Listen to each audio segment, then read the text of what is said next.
1979 সালের 28 মার্চ গোপালগঞ্জের মুকসেদপুর উপজেলার রাতটিতে জন্মগ্রহণ করেন মাসুদ রানা। স্বপ্ন ছিল ডাক্তার হয়ে সাধারণ মানুষের সেবা করার, কিন্তু উচ্চ মাধ্যমিকের রেজাল্টের পর মাসুদ রানার সেই স্বপ্নগুলো মলিন হতে থাকে। রঙিন দুনিয়ার টানে চলচ্চিত্র নামক স্বপ্নের সাগরে ভাসান নিজের রঙিন নৌকায়। তখনই বাংলাদেশের চলচ্চিত্র খুঁজে পায় নবাগত এক নায়ককে। নাম বদলে যিনি হয়েছেন আজকের শাকিব খান। শাকিব খান তার কেরিয়ারের 25 বছর পূর্ণ করলেন। এলাম, দেখলাম, জয় করলাম, এই প্রবাদটি অন্তত শাকিব খানের সাথে যায়, কারণ কেরিয়ারের শুরুটা তার জন্য মোটেও সহজ ছিল না।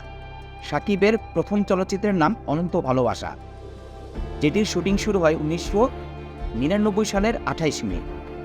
ছবিটি সেভাবে ব্যবসা সফল হতে পারেনি, তবে চলচ্চিত্রের জহুরিরা ঠিকই চিনেছিলেন শাকিবকে। তাই তো নির্মাতারা শাকিব খানকে একের পর এক সুযোগ দিয়ে গেছেন। বিপরীতে শাবনূর, মৌসুমী, পপি, পূর্ণিমা, মুনমুন সহ তখনকার জনপ্রিয় সব নায়িকার সঙ্গে জুটি বেঁধেছেন আজকের এই শাকিব খান।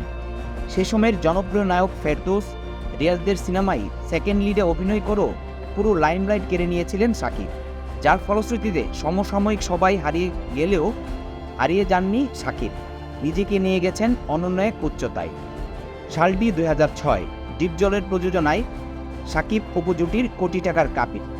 সেই সিনেমার পর আর পিছে তাকাতে হয়নি শাকিবকে। এরপর প্রিয়া আমার প্রিয়া, ভালোবাসলে ঘর বাঁধা যায় না, শিকারী, নবাবের মতো চলচ্চিত্র দিয়ে নিজেকে নিয়ে গেছেন সাফল্যের উচ্চ শিখরে। পেয়েছেন চারবার জাতীয় চলচ্চিত্র পুরস্কারও।